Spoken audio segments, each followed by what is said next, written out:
Hi folks, welcome to RJ Impact. Sometimes in life, things proceed according to a natural path of cause and effect. We might eventually get our dream job if we study hard and take the relevant courses. If we're careful with planting and cultivation, we'll get those wonderful tasting vegetables a season later. Sometimes in life, things veer from the natural path.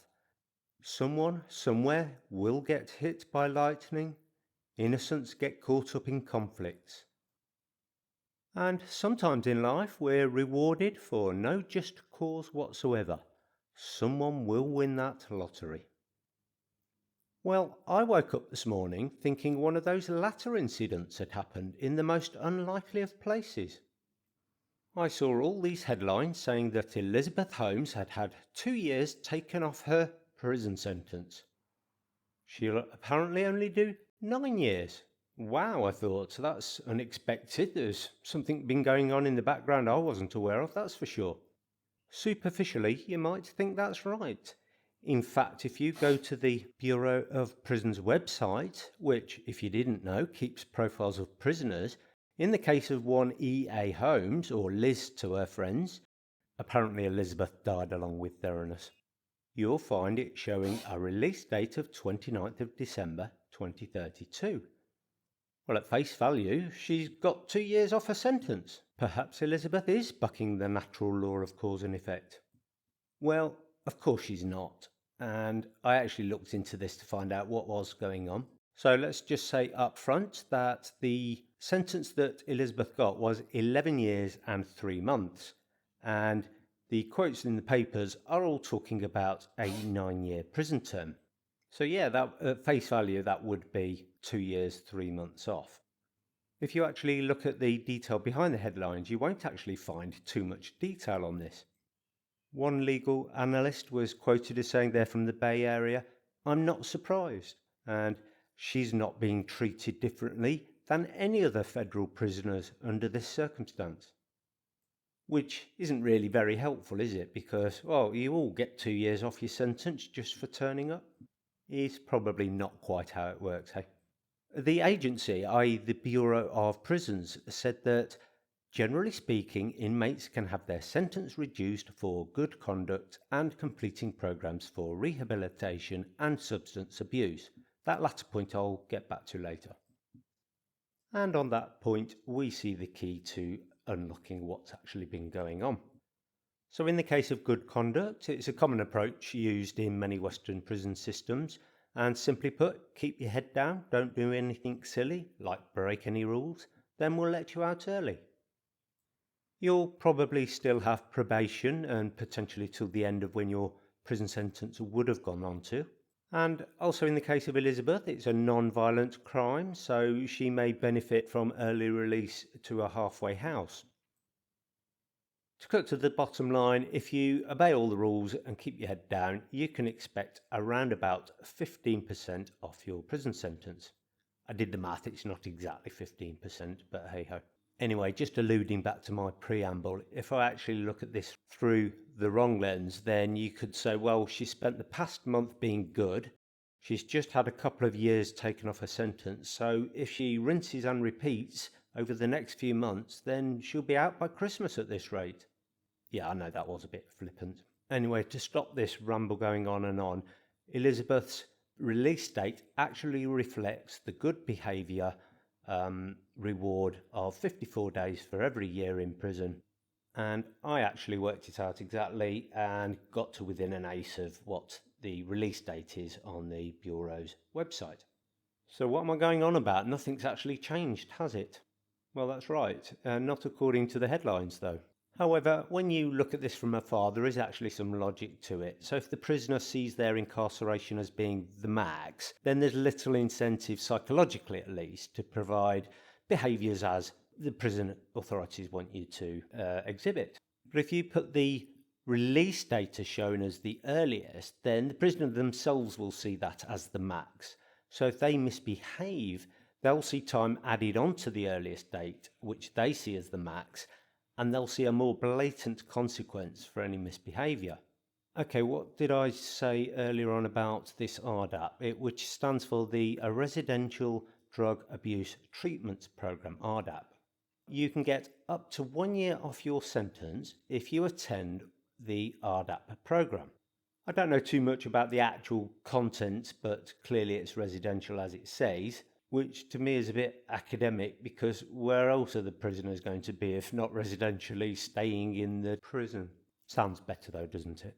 I'll just give you a cynical viewpoint on that shortly. Okay then, so Liz hasn't actually won the lottery. She's going to have to spend the next 9 to 10 years working on that reduction. So other than the RDAP, which like I said can get you a year off your prison sentence, what other options are there for Elizabeth to get a reduction in her sentence beyond the 15% as we've discussed? Well, there's a convenient list of these on the Bureau's website, so I went down it. Fast-tracking a guilty plea, I think too late for that, and she's still appealing anyway, so definitely no chance. And showing that she was under duress or was coerced is one of the ways, but that's a bit too late. That should have happened at the sentence, and clearly it didn't. Compassionate release. This would have to come from the Director of the Bureau of Prisons and would relate to matters like medical circumstances. The partner of the person incarcerated could have become incapacitated also, or the inmate is just very, very old. Well, I don't think any of those are going to apply to Elizabeth.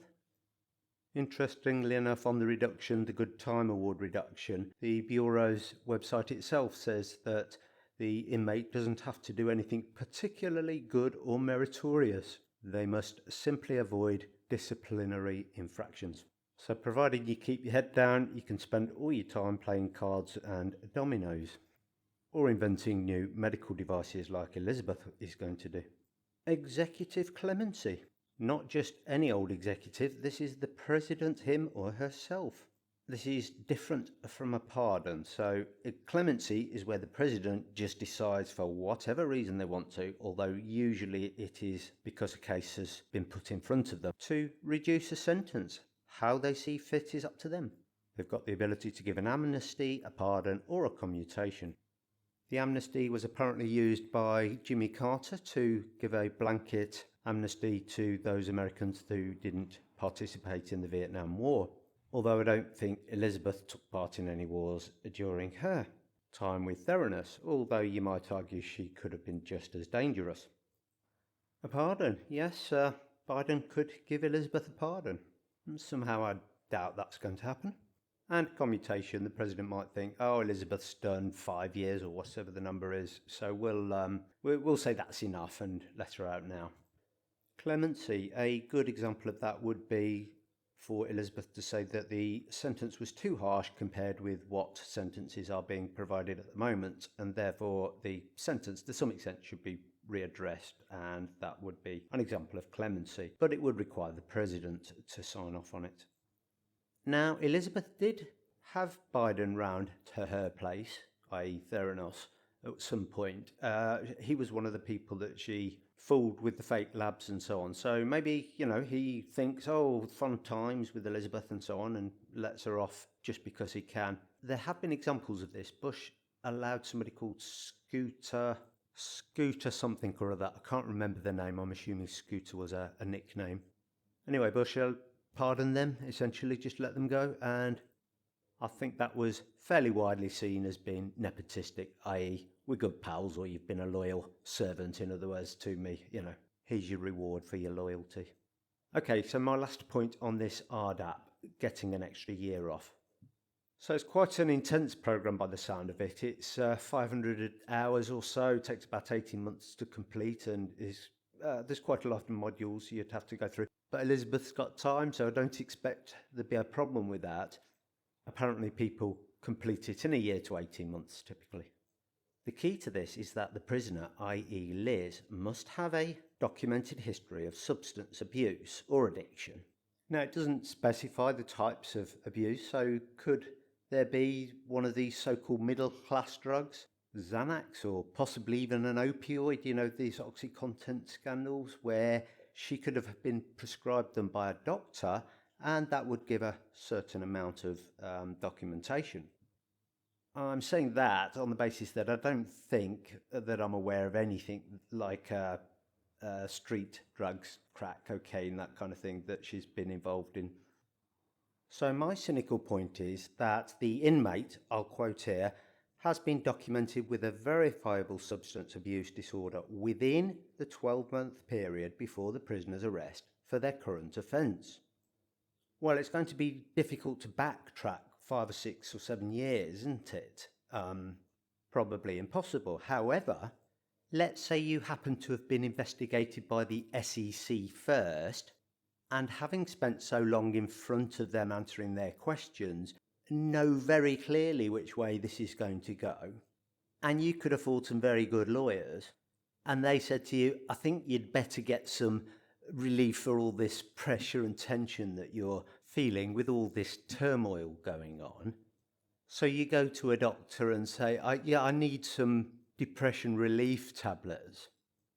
And after a couple of weeks, you go back and say, I've used up the whole month's supply, I need more, I can't live without them. And the doctor writes in his notes, or appears to be abusing the prescription. Well, maybe, just maybe, you've left a trail of evidence that would support your inclusion on the RDAP programme.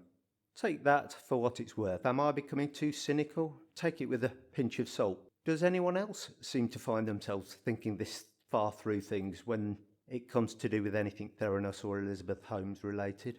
Or is it just me? Bye for now.